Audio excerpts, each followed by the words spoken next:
What's up, YouTube? Luso here, Team D Plus Gaming, here to give you another deck profile today. This one's an Elemental Hero beatdown deck I've been working on. It's kind of a little bit different from your normal, so yeah, I'll kind of explain as I go along.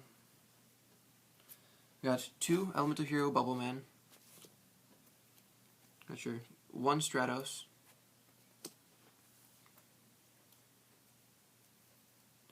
3 Neos Alias.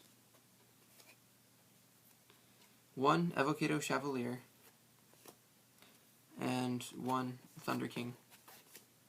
So right now I've got 1 of each of these. I don't think that will last, but I really don't know which one I like better in the deck facing the current meta, and so I've got 1 of each in there to kind of help playtest that.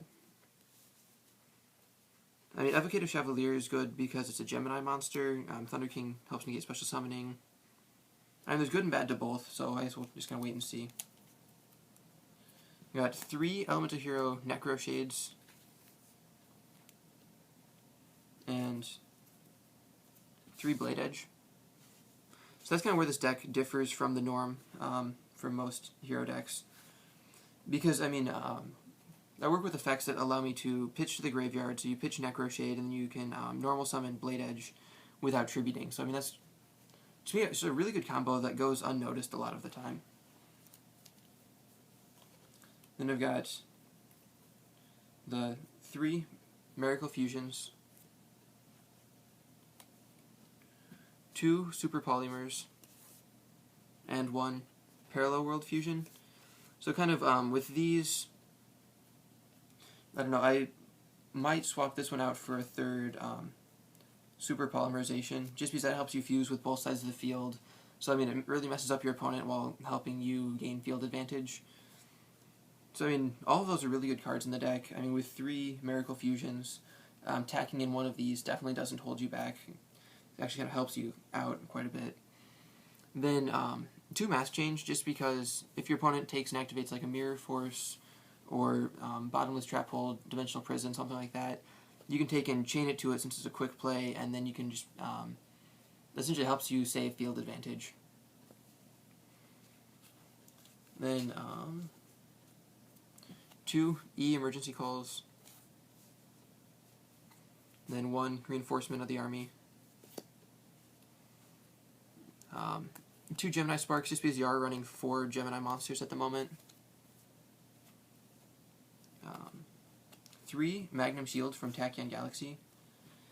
That's kind of another reason I wasn't so sure about Thunder King in the deck, because this requires a warrior to equip it to. But what it does is it if it's the monster's in attack position, it adds its defense to its attack. If it's in defense position, it adds its attack to defense. So it kind of just sums up their stats into one, depending on where it's attack and defense. But I mean, so you get out your Blade Edge.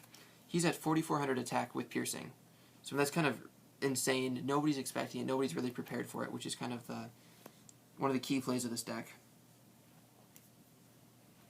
And 2 Hidden Arsenal, and 1 Fairy of the Spring. I've got those in there just to help recycle the Magnum Shield. Hidden Arsenal, it allows you to mill a card, it has you mill a card before you take and add the equip card back from deck or graveyard to hand, so that helps out with Miracle Fusions. The drawback to that one is you can't normal summon that turn, but you can always special summon, so that's fine. And then Fairy of the Spring is good, you just can't activate the equip card the turn you use it, so it's kind of good and bad to both of those. Then kind of staple spells, you have a Monster Reborn, Dark Hole, and then kind of as their counterparts that allow you to discard, we got the Monster Reincarnation and Lightning Vortex. Monster Reincarnation, it doesn't work as well as I would like it with Miracle Fusion when you're trying to keep things in the graveyard, but it's still been fine to use. And then for the trap lineup, got 2 compulsories, just because with E-Dragons and stuff, there's a lot of XYZ-ing this format. Fiendish Chain, Secretsu instead of D-Prison, just because it's cheaper, more of a budget option, and then Starlight Road. So yeah, it's kind of main deck-wise what I've got going. And then for the extra deck, I've got 2 Elemental Hero The Shining. You have a lot of lights in the deck, your own. He helps you retrieve things that are banished. And As I light was big last format, so have 2 of him in here still. 2 Great Tornado. 2 Absolute Zero. 1 Gaia. 1 Escuardo. And so kind of with these, Escuardo's still really good. I mean, Dark World still exists, and Evil Swarm is becoming more prevalent. And then with these 3, they're elements, so they kind of help go against the elemental dragons, especially if they start to do something. Absolute Zero is really good when it leaves the field. It's like a Regeki for your opponent's side of the field, so I mean, it helps you keep field advantage. Also, with water, it helps counter Mermails. Then for Masked Heroes, I've got Masked Hero Acid. I mean, he goes with Bubble Man, Absolute Zero, things like that. And then Dian for Earths, I mean, he helps with Blade Edge and Gaia.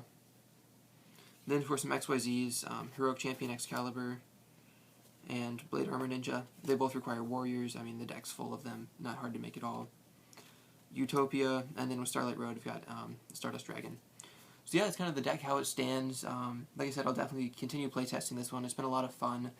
If you have a Hero Beatdown deck built, I would encourage you to try this out. Just because it's not hard at all to make. It's really just a lot of budget cards that go into it, and they work really well together. So yeah, any questions, comments below? Always glad to hear from people. And if you like what you see, go ahead and subscribe. There will be always more to come. Luso, signing out.